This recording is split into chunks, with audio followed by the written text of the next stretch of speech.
అందరికీ నమస్కారం. 2 రోజుల నుంచి వర్షాలు పడుతూనే ఉన్నాయండి మా సైడు.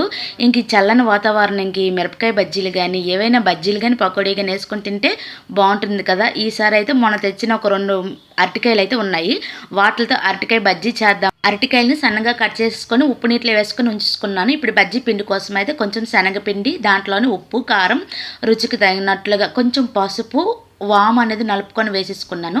దాంట్లోనే బజ్జీకి సోడా ఉంటుంది కదండీ! అది కూడా వేసేసుకొని బాగా కలుపుకున్నాక ఈ అరటికాయలని ఆ పిండిలో వేసేసుకొని మరుగుతున్న ఆయిల్‌లో వేసేసుకొని బాగా కొంచెం గోల్డెన్ బ్రౌన్ కలర్ వచ్చినాక తీసి పక్కన పెట్టుకోవాలి. దీనికోసం స్టఫింగ్ చేసుకోవడానికి మళ్ళీ సన్నగా కట్ చేసుకున్న ఉల్లిపాయ ముక్కలు, దాంట్లో కొంచెం ఉప్పు, కారం, ఆ ఉల్లిపాయ ముక్కల్లో నిమ్మరసం కూడా కలుపుకొని పక్కన పెట్టుకోవాలి.